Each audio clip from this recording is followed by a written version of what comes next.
Hello everyone, welcome to my YouTube channel alpha study world. मेरा नाम है शुभम पटेल और आज हम शुरू करने वाले हैं chapter number 1 electric charge and field का fourth video lecture. So students, इसके थर्ड वीडियो लेक्चर में हमने इलेक्ट्रिक फील्ड के बारे में पढ़ा था, इलेक्ट्रिक फील्ड लाइन्स के बारे में पढ़ा था और इलेक्ट्रिक फील्ड लाइन्स की कुछ प्रॉपर्टीज के बारे में स्टडी किया था। अब इस फोर्थ वीडियो लेक्चर में हम इलेक्ट्रिक फील्ड से रिलेटेड ही कुछ डेरिवेशन है उसको कवर करेंगे, उसको स्टडी करेंगे।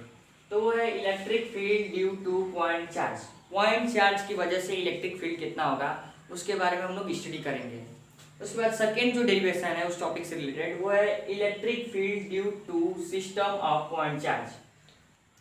पॉइंट चार्ज के सिस्टम की वजह से इलेक्ट्रिक फील्ड कितना होगा उसके बारे में हम स्टडी करेंगे और उसका डेरिवेशन करेंगे। उसके बाद है चार्ज डिस्ट्रीब्यूशन। किसी ऑब्जेक्ट पे चार्ज का कैसा डिस्ट्रीब्यूशन है उसके बारे में स्टडी करेंगे।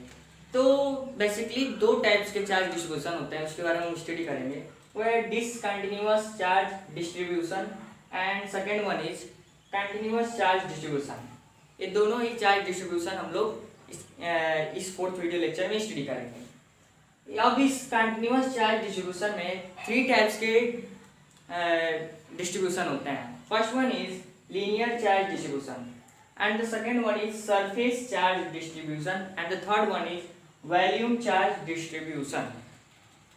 ये तीनों ही हम लोग इस फोर्थ वीडियो लेक्चर में और इस कंटिन्यूअस चार्ज डिस्ट्रीब्यूशन में स्टडी करेंगे। तो चलिए लेक्चर को स्टार्ट करते हैं।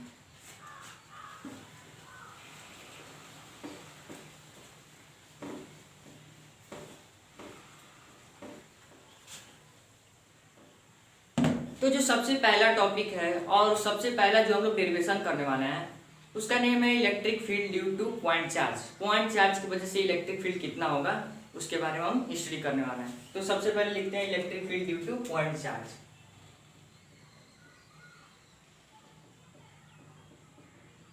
Electric field due to point charge. किसी पॉइंट चार्ज की वजह से इलेक्ट्रिक फील्ड कितना होगा उसके बारे में हम स्टडी करते हैं। तो हमने इसके प्रीवियस लेक्चर में यानी कि थर्ड वीडियो लेक्चर में हमने स्टडी किया था कि किसी भी चार्ज का इलेक्ट्रिक फील्ड इंटेंसिटी या फिर इलेक्ट्रिक फील्ड निकालना है हमको अगर, तो उस चार्ज के फील्ड के अंदर किसी दूसरे अदर चार्ज को हम लोग को लाना पड़ेगा। और जब वो सोर्स चार्ज जो अपना इलेक्ट्रिक फील्ड प्रोड्यूस किया है अपने अराउंड, जब हम उसके इलेक्ट्रिक फील्ड में किसी दूसरे चार्ज को लेके आएंगे तो वो उस पर फोर्स लगाएगा और इसी फोर्स से हम लोग जानेंगे कि उस चार्ज की कितनी इलेक्ट्रिक फील्ड है या फिर उस चार्ज की कितनी इलेक्ट्रिक फील्ड स्ट्रेंथ है या फिर इंटेंसिटी है। तो इसका प्रोसेस यही है। तो सपोज कीजिए कि हमारे पास एक चार्ज है Q, एक पॉइंट चार्ज है Q। अब ये चार्ज Q अपने अराउंड इलेक्ट्रिक फील्ड को प्रोड्यूस कर रहा है और जो चार्ज अपने अराउंड इलेक्ट्रिक फील्ड प्रोड्यूस करता है हम लोग उसे सोर्स चार्ज कहते हैं। तो इसका नेम हम लोग देते हैं सोर्स चार्ज। इसको हम लोग लिख देते हैं सोर्स चार्ज। ये एक सोर्स चार्ज है।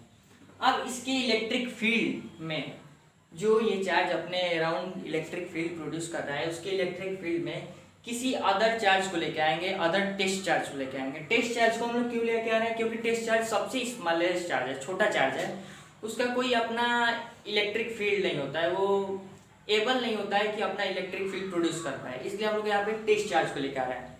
ये भी पॉजिटिव चार्ज है, किसी पॉजिटिव चार्ज को हम लोगों ने यहाँ पे लिया है और टेस्ट चार्ज को लेके आ रहे हैं, वो भी पॉजिटिव चार्ज है।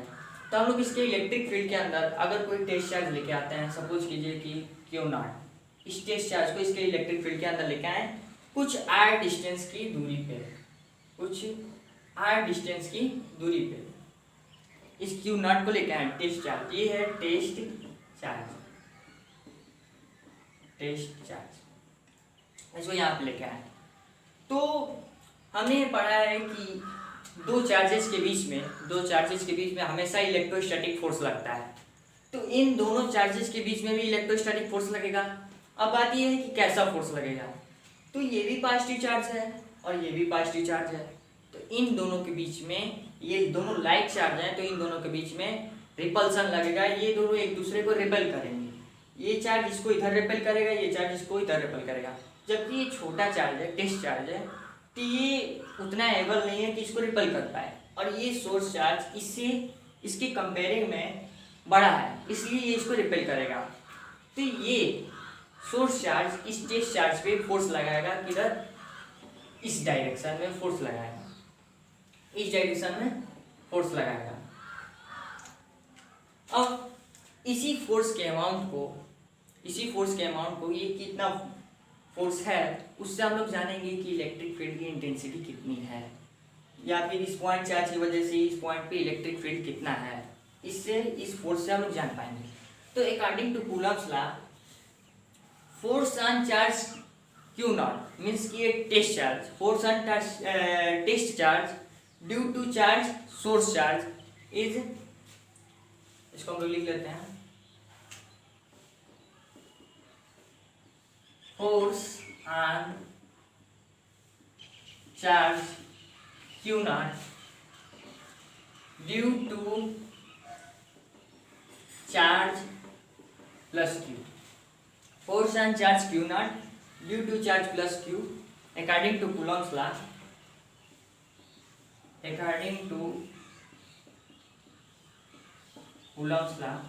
कूलम्स लॉ के अकॉर्डिंग कितना होगा, कूलम्स लॉ के अकॉर्डिंग होगा F vector is equal to 1/4 pi epsilon naught Q1 plus Q2 into Q2 Q naught upon R square. इन दोनों के बीच का डिस्टेंस क्या है, R, यहाँ हम लोग लिख देते हैं R स्क्वायर, और इसकी यूनिट वेक्टर से मल्टीप्लाई कर देते हैं, जो कि है R वेक्टर से इसको मल्टीप्लाई कर दिया। तो ये तो हो गया कूलम्स लॉ के अकॉर्डिंग सोर्स चार्ज इस टेस्ट चार्ज पे कितना फोर्स लगा रहा है, ये हम लोग निकाल लिया। अब हमने इलेक्ट्रिक फील्ड इंटेंसिटी का या फिर इलेक्ट्रिक फील्ड का एक फार्मूला पढ़ा था, जो था E is equal F upon Q naught, E vector is equal F vector upon Q naught, force per unit test charge. इसको हम लोग इलेक्ट्रिक फील्ड इंटेंसिटी कहते हैं या फिर इलेक्ट्रिक फील्ड स्ट्रेंथ कहते हैं, यही फार्मूला होता है। तो हम लोग इस सोर्स चार्ज का इलेक्ट्रिक फील्ड स्ट्रेंथ निकालना है, तो इसके लिए फार्मूला लगाएंगे। तो उसके लिए लिखते हैं हम लोग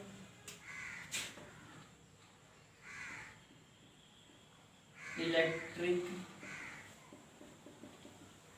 फील्ड एट पॉइंट, सपोज कीजिए कि इसको हम लोग कोई पॉइंट मान लेते हैं P point, at point P point पे इस सोर्स चार्ज की वजह से इलेक्ट्रिक फील्ड कितना है। तो उसके लिए हम लोग पहले फार्मूला लिखेंगे, E vector is equal F vector upon Q not means के टेस्ट चार्ज है। तब यहाँ पे एफ वेक्टर मीन्स कि ये इन दोनों के बीच का फोर्स, इन दोनों का बीच का फोर्स क्या है, F vector is equal 1/4 pi epsilon naught Q naught upon R square into R vector unit vector से मल्टीप्लाई कर दिया। तो इसको हम लोग इसके प्लस पे इसकी वैल्यू रखेंगे, तो रखते हैं 1/4 pi epsilon naught Q naught upon R square और आर यूनिट वेक्टर से मल्टीप्लाई कर दिया। अब इसके अपान में क्या है, क्यू नॉट यहाँ पे आ जाएगा, क्यू नॉट टेस्ट चार्ज। अब इस टेस्ट चार्ज से ये टेस्ट चार्ज मीन्स कि क्यू नॉट से क्यू नॉट कैंसिल हो गया, क्यू नॉट से क्यू नॉट कैंसिल हो गया। हमारे पास बचा क्या है, E vector is equal 1/4 pi epsilon naught to Q upon R square, इसको आर यूनिट वेक्टर से मल्टीप्लाई। तो ये हम लोग का बचा इलेक्ट्रिक फील्ड। अब इलेक्ट्रिक फील्ड ये तो डायरेक्शन के फॉर्म है, वेक्टर के फॉर्म है। अब इसका मैग्नीट्यूड के फॉर्म में क्या होगा, E is equal 1/4 pi epsilon naught Q upon R square. तो ये यहाँ पे हम लोगों ने निकाल लिया electric field due to point charge. किसी भी पॉइंट चार्ज की वजह से इलेक्ट्रिक फील्ड कितना होगा उसको हम लोगों ने यहाँ पे फाइंड कर लिया, यहाँ पे उसके वैल्यू को फाइंड कर लिया, उसके फॉर्मूला को फाइंड कर लिया कि किसी भी पॉइंट चार्ज की वजह से इलेक्ट्रिक फील्ड कितना होगा उसको हम लोगों ने यहाँ पे फाइंड कर लिया। अब यहाँ पे हम दो चीज़ देखते हैं, एक चीज़ E जो है डायरेक्टली प्रोपोर्शनल है Q के चार्ज के। तो यहाँ पे हम लोग दो चीज़ देखते हैं, ई जो है वो डायरेक्टली प्रोपोर्शनल है क्यू के, ई क्यू के डायरेक्टली प्रोपोर्शनल है। और दूसरी चीज जो ऑब्जर्व करते हैं वो है E inversely proportional to 1/r, R की इनवर्सली प्रोपोर्शनल है। यहाँ देखते हैं E is inversely proportional to 1/r, R की इनवर्सली प्रोपोर्शनल है। तो इन दोनों चीज से हम क्या ऑब्जर्व करते हैं कि ई जो है डायरेक्टली प्रोपोर्शनल क्यू है, मीन्स कि कोई भी चार्ज, कोई भी पॉइंट चार्ज जितना बड़ा होगा उतनी ज़्यादा इसकी इलेक्ट्रिक फील्ड होगी। और 1/r E inversely proportional to 1/r, means कि दोनों चार्ज के बीच का जो डिस्टेंस r है, इलेक्ट्रिक फील्ड उसके इनवर्सली प्रोपोर्शनल है। मीन्स कि अगर इन दोनों के बीच का डिस्टेंस अगर बढ़ा, ये दोनों चार्ज के बीच का डिस्टेंस अगर बढ़ा तो इलेक्ट्रिक फील्ड कम करेगी, लेस होगा। मीन्स कि अगर इन दोनों चार्ज के बीच का डिस्टेंस अगर बढ़ा, डिस्टेंस बढ़ा तो इलेक्ट्रिक फील्ड क्या होगी, कम होगी। इफ अगर इन दोनों सोर्स चार्ज बीच का इलेक्ट्रिक फील्ड कम हुआ तो दोनों चार्ज के बीच का डिस्टेंस कम हुआ तो इसका इलेक्ट्रिक फील्ड ज़्यादा होगा, इसका इलेक्ट्रिक फील्ड ज़्यादा होगा अगर ये दोनों बीच का डिस्टेंस कम हुआ तो। इसे हम क्या समझते हैं कि किसी भी पॉइंट चार्ज के नज़दीक में, नियर बाई में इलेक्ट्रिक फील्ड जो है वो ज़्यादा होगा, और जैसे ही जैसे हम इसकी दूरी पे जाते रहेंगे, इससे दूर जाते रहेंगे तो इसका इलेक्ट्रिक फील्ड वहाँ पे कम होता जाएगा। तो ये है, ये इन दोनों ऑब्जर्वेशन का हम लोगों ने कंक्लूजन निकाला। ये था फर्स्ट ऑब्जर्वेशन, ये सेकंड। अब इसका मतलब है कि इस दोनों ऑब्जर्वेशन का मतलब ये है साफ साफ कि जो पॉइंट चार्ज है या फिर इलेक्ट्रिक फील्ड है इस पॉइंट चार्ज का जो इलेक्ट्रिक फील्ड है वो आर वेक्टर पे डिपेंड नहीं कर रहा है। मीन्स कि ये जो आर वेक्टर है इस पे ये डिपेंड नहीं कर रहा है, डायरेक्शन पे डिपेंड नहीं कर रहा है, इस आर वेक्टर के डायरेक्शन पे डिपेंड नहीं कर रहा है।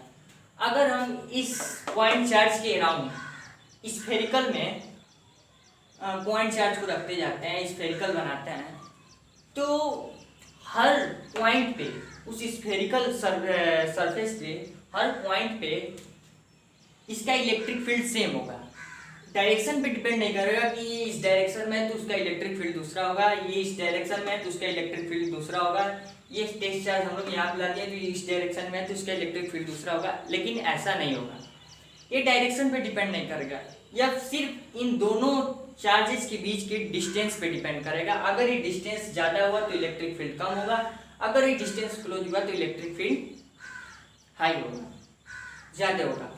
तो यही है electric field,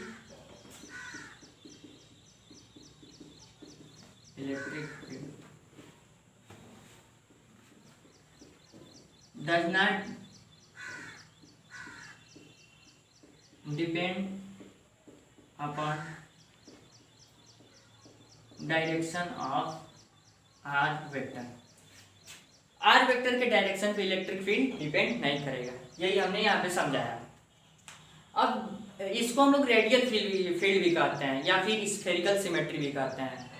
radial field means a field which look same in all direction when seen from point charge. वह फील्ड जो सभी डायरेक्शन में सेम ही दिखाई दे, जब उसको हम लोग पॉइंट चार्ज से देखें तो वो सभी डायरेक्शन में वो फील्ड सेम दिखाई दे, उसी को हम लोग रेडियल फील्ड भी कहते हैं। तो ये तो था हम लोग का electric field due to point charge. अब हम लोग सेकंड पे चलते हैं। ये तो हम लोग पॉइंट चार्ज की वजह से इलेक्ट्रिक फील्ड निकाल लिया। अगर हमारे पास बहुत सारे चार्ज हो, मीन्स कि Q1 Q2 Q3 कई बहुत सारे चार्ज हो, उसकी वजह से किसी पॉइंट पे टोटल इलेक्ट्रिक फील्ड कितना होगा उसको हम लोग फाइंड करते हैं। तो उसके लिए चलते हैं अगले टॉपिक पे।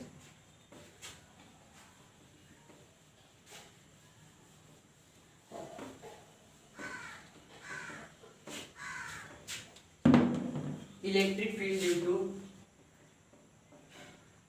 System of point charge. अगर पॉइंट चार्ज का कोई सिस्टम हो तो उसके लिए इलेक्ट्रिक फील्ड कितना होगा।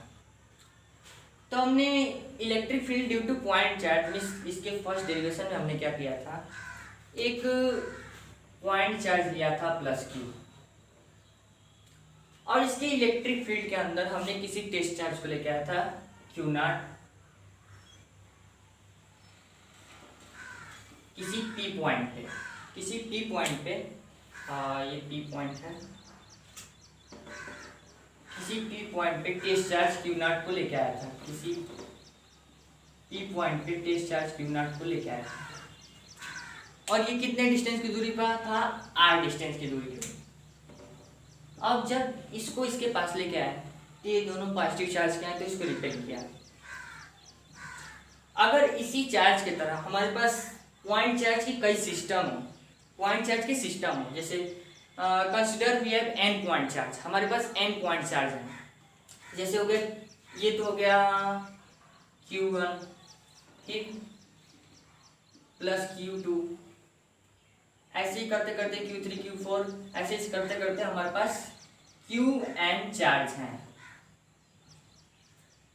ये सभी चार्ज इस चार्ज के ऊपर फोर्स लगाएंगे, मीन्स कि इनके अराउंड इलेक्ट्रिक फील्ड है, तभी तो ये इस पे फोर्स लगा रहे हैं, तो इन सभी की वजह से इस पॉइंट पे इलेक्ट्रिक फील्ड होगा, इसकी वजह से होगा, इसकी वजह से भी होगा, इन तीनों की वजह से इसके ऊपर फोर्स लगेगा। अब फोर्स लगेगा तो इलेक्ट्रिक फील्ड है, मीन्स कि इलेक्ट्रिक फील्ड है तभी तो फोर्स लग रहा है। ये अपने अराउंड ये चार्ज, चाहे ये चार्ज या फिर ये चार्ज, अपने अराउंड इलेक्ट्रिक फील्ड जनरेट कर रहा है, जिसमें ये टेस्ट चार्ज आया हुआ है, तभी तो इसके ऊपर फोर्स लगा रहा है। तो फोर्स लगा रहा है तो सबसे पहले हम लोग इन सभी चार्जेस से इस पे लगने वाला फोर्स निकालेंगे, टोटल इलेक्ट्रिक फील्ड निकालेंगे, फोर्स निकालेंगे, उसके बाद टोटल इलेक्ट्रिक फील्ड निकालेंगे।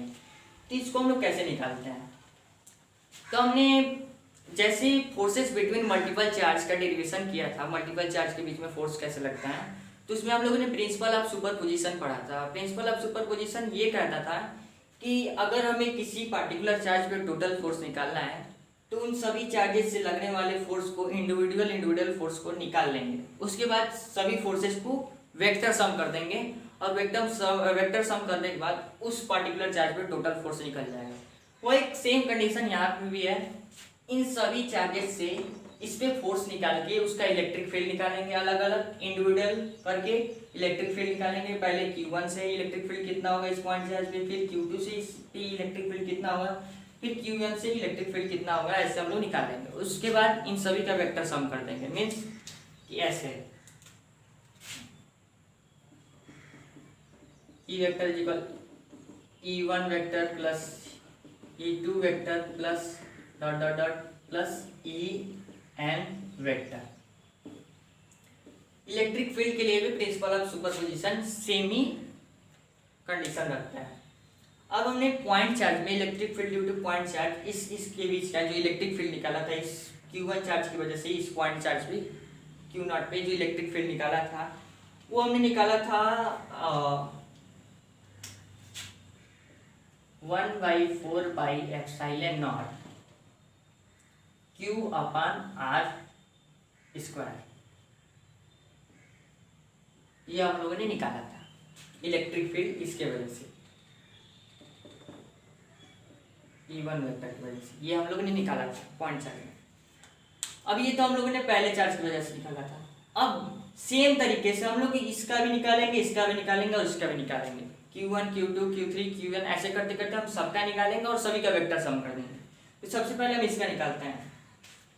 इन दोनों के बीच का डिस्टेंस क्या होगा अगर हम लोग वेक्टर फॉर्म में रिप्रेजेंट करें, तो अगर Q1 से इस पॉइंट P पे डिस्टेंस मेजर कर रहे हैं तो इन दोनों के बीच का डिस्टेंस हो जाएगा R1P वेक्टर, R1P।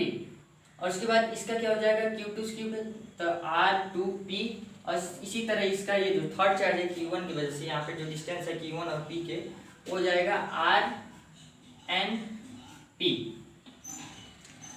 अब इसी तरह इसके लिए जो यहाँ पे इलेक्ट्रिक फील्ड है वो कैसे लिखेंगे हम लोग,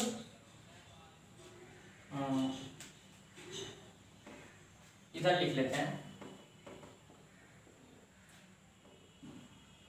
E1 vector is equal 1/4πε0 into Q upon इन दोनों के बीच का डिस्टेंस कितना है R1P, और इसके यूनिट वेक्टर से मल्टीप्लाई कर देंगे जिससे इसका डिस्टेंस मालूम हो। R1P इसके यूनिट वेक्टर से हम लोग मल्टीप्लाई कर दिया। फिर चार्ज Q2 चार्ज की वजह से इस पॉइंट पे इलेक्ट्रिक फील्ड कितना होगा तो उसको हम लोग फाइंड करते हैं। E2 vector is equal 1/4 pi epsilon not into Q1 था ये Q2 अपन R1P और इसकी R2P इन दोनों के बीच का डिस्टेंस कितना है R2P। तो यहाँ पर हम लोग लिखेंगे R2P और इसके यूनिट वेक्टर से मल्टीप्लाई कर देंगे। इसका यूनिट वेक्टर है R2P, यूनिट वेक्टर मल्टीप्लाई कर देंगे। ठीक उसी तरह हम लोग Q3 Q4 Q5 का निकालेंगे। उसी तरह हम लोग Qn तक पहुंच जाएंगे और Qn चार्ज की वजह से इस पॉइंट पे इलेक्ट्रिक फील्ड कितना होगा उसको हम लोग फाइंड करेंगे। इन दोनों के बीच का डिस्टेंस कितना है R1P। तो हम लोग इसको फाइंड करते हैं En 1/4 pi epsilon not into Qn upon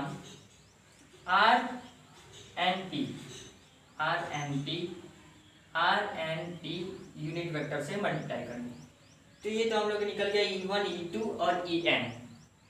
अब इन सभी का इस तरह वेक्टर सम कर लेंगे। तो सबसे पहले हम क्या करेंगे, E वेक्टर इज इक्वल सबसे पहले E1 वेक्टर की वैल्यू कितनी है 1/4 पाई एप्सिलॉन नॉट Q1/R1P और उसके R1P यूनिट वेक्टर से मल्टीप्लाई कर दिया। तो इसकी वैल्यू को हम लोग यहाँ पर रखेंगे। तो 1/4 pi epsilon not into Q1/R1P और R1P यूनिट वेक्टर से मल्टीप्लाई करेंगे।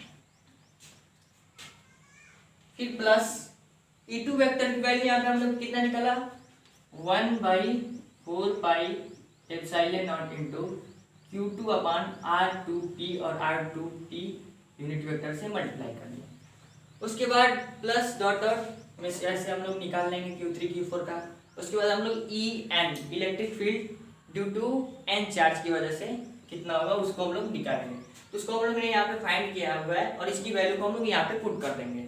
तो plus 1/4 pi epsilon not into Qn upon RnP into RnP का यूनिट वेक्टर से मल्टीप्लाई कर दिया। अब हो गया। इन सभी के बीच में कॉमन क्या है, इन सभी के बीच में कॉमन है 1/4 पाई एप्सिलॉन नॉट। इसको हम लोग बाहर निकाल लेंगे। ई vector is equal 1/4 pi epsilon not. इसको हम लोगों ने बाहर निकाल लिया। अंदर क्या बचा, अंदर बचा Q1 अपॉन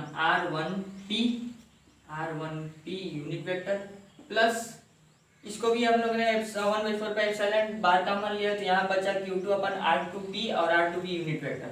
इसको हम लोग लिख लेते हैं R2P यूनिट वेक्टर। फिर प्लस ऐसे फिर plus Qn upon RnP unit vector से मल्टीप्लाई कर देता है। 1/4 पाई एप्सिलॉन नॉट हम लोग ने यहाँ पे कॉमन निकाला और फिर उसके बाद जो बचा उसको हम लोग ने इस ब्रैकेट में लिख लिया। अब टोटल इलेक्ट्रिक फील्ड को हम लोग कैसे रिप्रेजेंट कर देंगे 1/4 पाई एप्सिलॉन नॉट। ये तो हम लोगों ने कॉमन बाहर निकाला है। पर सिग्मा I इज इक्वल हम लोग कहाँ से E1 से चालू कर रहे हैं तो यहाँ पे I की वैल्यू होगी 1 और N पॉइंट चार्ज की तरह जा रहे हैं तो N हो गया। फाइनल पॉइंट चार्ज N हम लोग का है, N की तरफ लिख दिए यहाँ पे। उसके बाद हो गया QI अपॉन RIP। यहाँ पे I की वैल्यू 1 है, आप लोग ध्यान दीजिएगा I की वैल्यू 1 है। और उसके बाद RIP यूनिट वेक्टर से मल्टीप्लाई करें। तो ये तो हो गया हम लोग का electric field due to system of charge.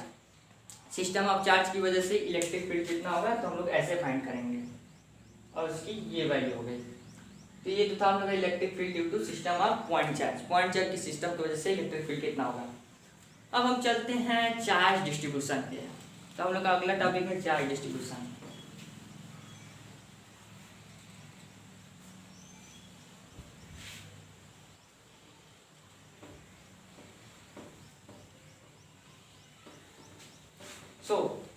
हम लोग का अगला टॉपिक है charge distribution.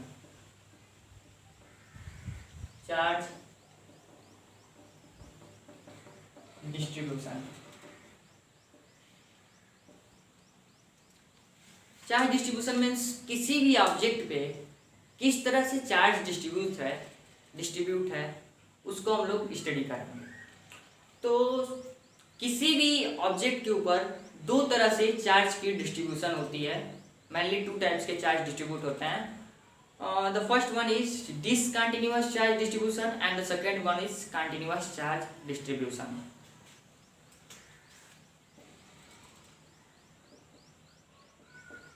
First one is discontinuous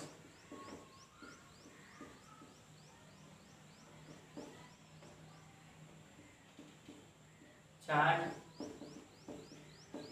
distribution and the second one is continuous charge distribution. Continuous charge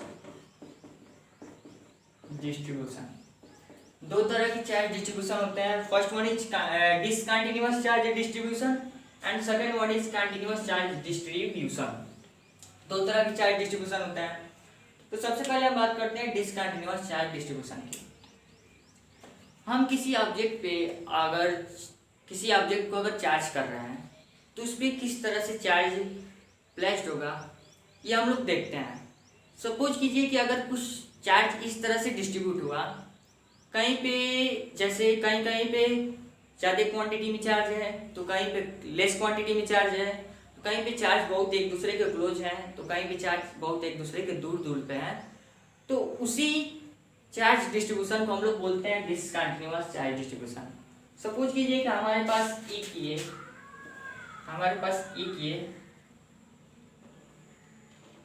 object है। ये क्या है? ऑब्जेक्ट। ये कोई ऑब्जेक्ट है, हमने इसे चार्ज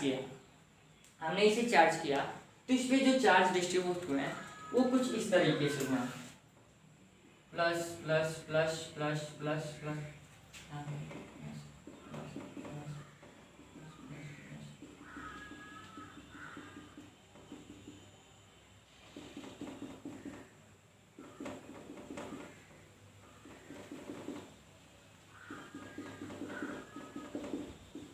कुछ इस तरीके से चार्ज जो डिस्ट्रीब्यूट हुए हैं, कहीं पे ज़्यादा क्वांटिटी में चार्ज डिस्ट्रीब्यूट हुए हैं तो कहीं कम क्वांटिटी में चार्ज डिस्ट्रीब्यूट हुए हैं, कहीं एक दूसरे के बहुत क्लोज है तो कहीं एक दूसरे से बहुत दूरी पे है। इस तरह के चार्ज डिस्ट्रीब्यूशन को हम लोग बोलेंगे डिसकंटिन्यूअस चार्ज डिस्ट्रीब्यूशन। अब हम लोग चलते हैं कंटिन्यूअस चार्ज डिस्ट्रीब्यूशन पे कि कंटिन्यूअस चार्ज डिस्ट्रीब्यूशन क्या होता है। तो हमने इसके प्रीवियस यानी फर्स्ट वीडियो लेक्चर में हमने स्टडी किया था चार्ज की कुछ बेसिक प्रॉपर्टीज के बारे में, चार्ज के नेचर के बारे में, और हमने ये जाना था कि चार्ज एक डिस्क्रीट नेचर का होता है। ये हमने पढ़ा था चार्ज की थर्ड बेसिक प्रॉपर्टी में जिसका नेम है क्वांटाइजेशन ऑफ चार्ज, जिसकी फार्मूला होती है Q is equal N E. ये होता है क्वांटाइजेशन ऑफ चार्ज का फार्मूला। अब यहाँ पे n क्या है? यहाँ पे n है इंटीजर, और E है इलेक्ट्रॉन, और Q जो है वो है चार्ज, तो हमने इस फार्मूला थ्रू ये पढ़ा था कि किसी भी ऑब्जेक्ट पे जो टोटल चार्ज होता है हमेशा इलेक्ट्रॉन का इंटीग्रल मल्टीपल होता है, मीन्स कि n का मल्टीपल होता है। n यहाँ पे क्या है? इंटीजर, और इंटीजर क्या होते हैं? 0 1 2 3 ऐसे करते करते इनफाइनाइट। n जो होता है इंटीजर होते हैं और इलेक्ट्रॉन होते हैं, E जो है इलेक्ट्रॉन है।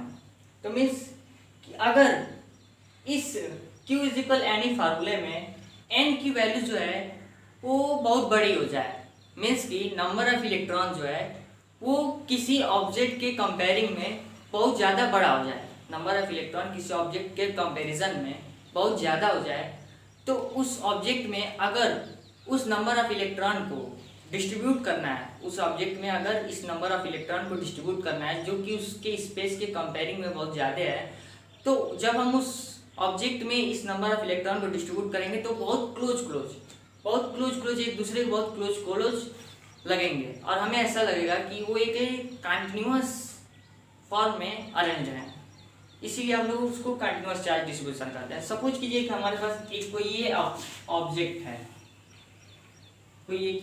है, अगर हमारे पास नंबर ऑफ इलेक्ट्रॉन ज़्यादा हैं इस ऑब्जेक्ट की स्पेस के कंपेयरिंग में, तो जब हम इस ऑब्जेक्ट में उस नंबर ऑफ इलेक्ट्रॉन को डिस्ट्रीब्यूट करेंगे तो बहुत क्लोज क्लोज होंगे, जैसे plus plus plus plus plus plus plus, ऐसे बहुत क्लोज क्लोज करते करते करते करते ऐसे बहुत क्लोज क्लोज क्लोज क्लोज एक दूसरे के बहुत क्लोज क्लोज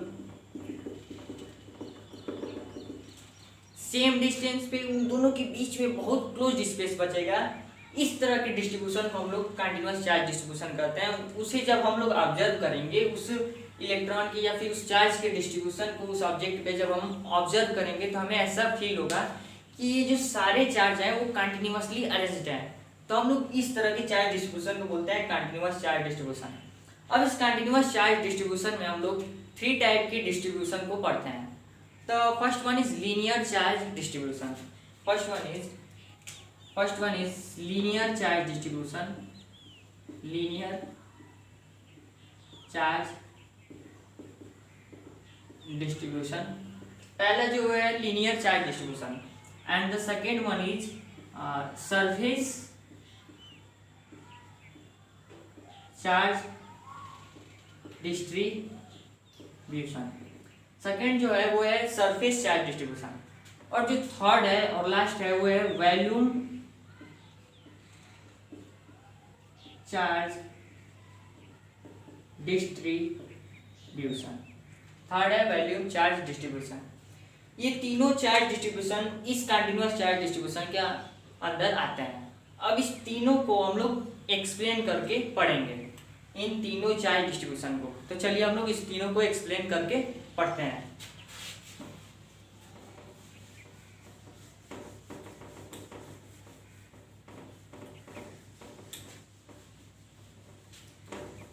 डस्टर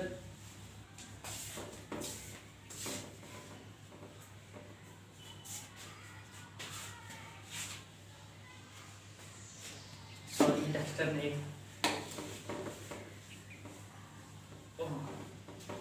तो हम लोग पढ़ते हैं, तीनों को बारी बारी पढ़ते हैं एक्सप्लेन करके। Linear charge distribution, surface charge distribution और वॉल्यूम चार्ज डिस्ट्रीब्यूशन। तो सबसे पहले हम पढ़ते हैं लीनियर चार्ज डिस्ट्रीब्यूशन क्या होता है। सबसे पहला जो है हमारा वह है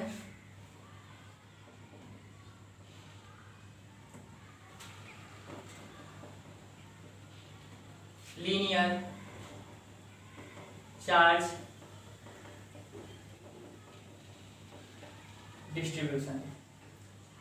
लीनियर चार्ज डिस्ट्रीब्यूशन में क्या होता है, जो चार्ज होते हैं वो किसी लाइन पे, किसी स्ट्रेट लाइन पे डिस्ट्रीब्यूट होता है, यूनिफॉर्मली डिस्ट्रीब्यूट होता है किसी स्ट्रेट लाइन पे, या फिर किसी रिंग पे डिस्ट्रीब्यूट होता है यूनिफॉर्मली, या फिर किसी क्यूब या फिर किसी क्यूबाइड के एज जो होते हैं, एज मीन्स किनारा जो होता है उस पे यूनिफॉर्मली अरेंज होता है। उस तरह के डिस्ट्रीब्यूशन को हम लोग बोलते हैं लीनियर चार्ज डिस्ट्रीब्यूशन। सपोज कीजिए कि हमारे पास ये मेटल रॉड है स्ट्रेट, या फिर कोई ये रिंग है, या फिर कोई ये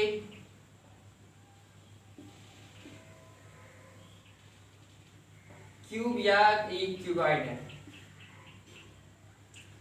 तो जब इस स्ट्रेट लाइन पे चार्ज जो है यूनिफॉर्मली डिस्ट्रीब्यूट होगा, तो इसको हम लोग बोलेंगे लीनियर चार्ज डिस्ट्रीब्यूशन। या फिर किसी रिंग के सरकमफ्रेंस पे चार्ज जो है यूनिफॉर्मली डिस्ट्रीब्यूट होगा, तो इस तरह के डिस्ट्रीब्यूशन को हम बोलेंगे लीनियर चार्ज डिस्ट्रीब्यूशन। या फिर किसी क्यूब या क्यूबाइड के एज पे, मीन्स की ये एज है, इस पे अगर चार्ज जो है यूनिफॉर्मली डिस्ट्रीब्यूट है, तो इस तरह के डिस्ट्रीब्यूशन को हम लोग बोलेंगे लीनियर चार्ज डिस्ट्रीब्यूशन। इस तरह के डिस्ट्रीब्यूशन को हम लोग बोलेंगे linear charge distribution.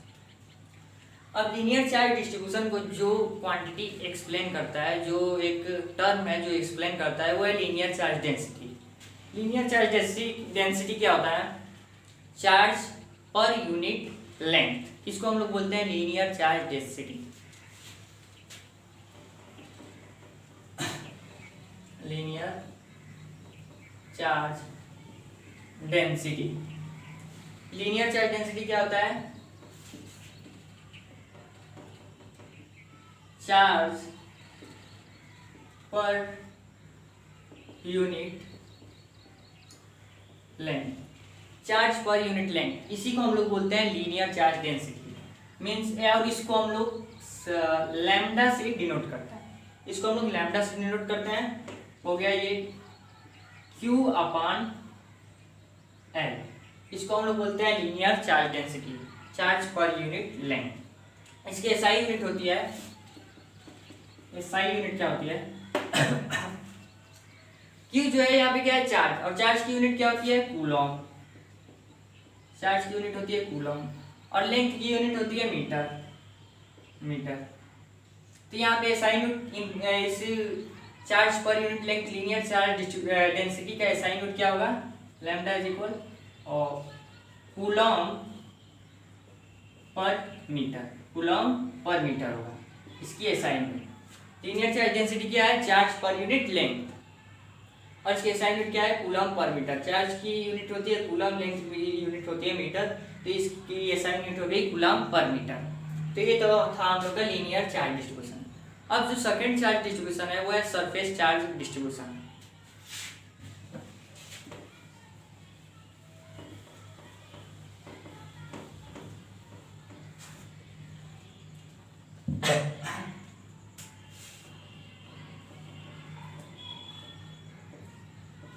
Surface charge distribution. अब सरफेस चार्ज डिस्ट्रीब्यूशन में क्या होता है, सरफेस चार्ज डिस्ट्रीब्यूशन क्या होता है, जो चार्ज जो है वो किसी ऑब्जेक्ट पे, अगर हम किसी ऑब्जेक्ट को चार्ज कर रहे हैं, इलेक्ट्रिकली चार्ज कर रहे हैं, तो उस ऑब्जेक्ट के सरफेस पे चार्ज हो गए, यूनिफॉर्मली डिस्ट्रीब्यूट होंगे, उसी को हम लोग कहते हैं सरफेस चार्ज डिस्ट्रीब्यूशन। तो सरफेस चार्ज डिस्ट्रीब्यूशन में क्या होता है, सपोज कीजिए कि हमारे पास एक कोई ये मेटल का प्लेट है, ये कोई मेटल का प्लेट है, इसको जब हम लोग इलेक्ट्रिकली चार्ज कर रहे हैं तो इस पर यूनिफॉर्मली जो है वो चार्ज डिस्ट्रीब्यूट हो रहा है, यूनिफॉर्मली चार्ज डिस्ट्रीब्यूट हो रहा है,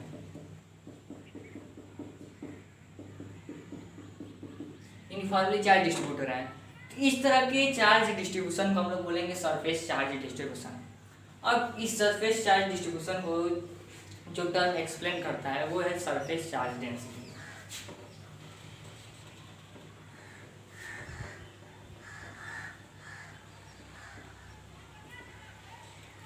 अब सरफेस चार्ज डेंसिटी होता क्या है, तो सरफेस चार्ज डेंसिटी होता है charge per unit area is called surface charge density,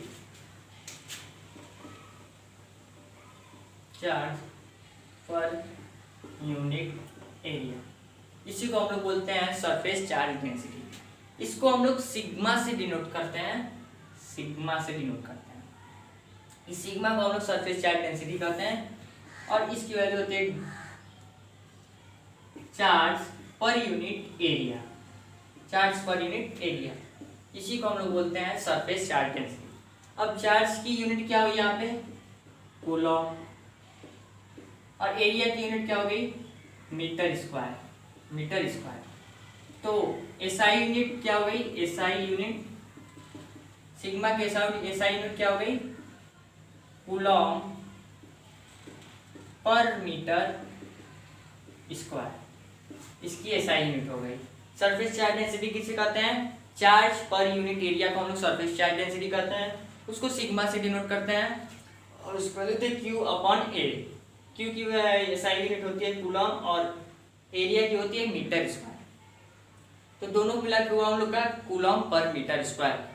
तो सरफेस चार्ज डेंसिटी की जो एसआई यूनिट हो गई वो है कूलॉम पर मीटर स्क्वायर, इसी को हम लोग बोलते हैं सरफेस चार्ज डिस्ट्रीब्यूशन। अब जो थर्ड है डिस्ट्रीब्यूशन वो है volume charge distribution. Volume charge distribution क्या होता है उसके बारे में,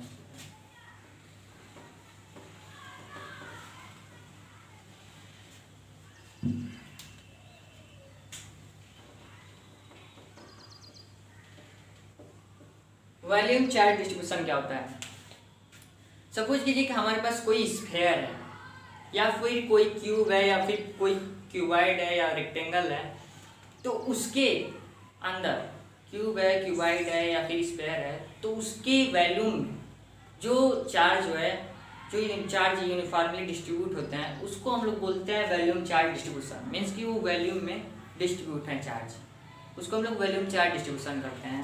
सपोज कीजिए कि हमारे पास एक क्यूब है,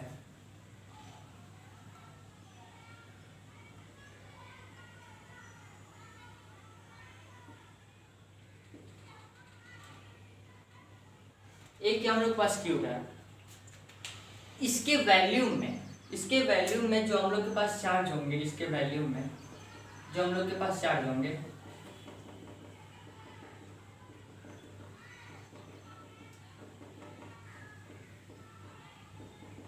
इसके वैल्यूम के अंदर जो हम लोग के पास चार्ज होंगे,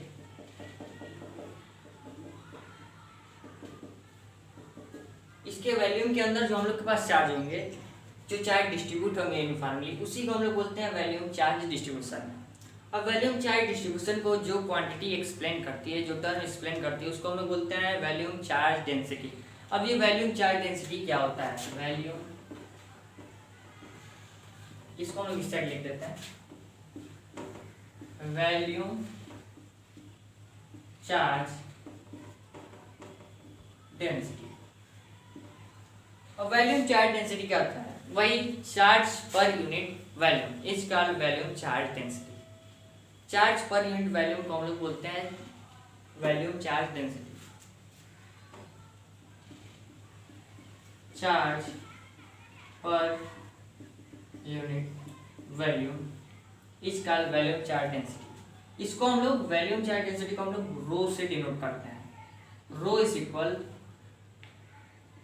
चार्ज पर यूनिट वैल्यूम, इसको हम लोग बोलते हैं वैल्यूम चार्ज डेंसिटी रो, जिसको हम लोग रो से रिप्रेजेंट करते हैं। यहाँ पे क्यू की यूनिट जो है वो है कूलम, और यहाँ पे वैल्यूम की जो यूनिट है वो मीटर क्यूब, मीटर क्यूब।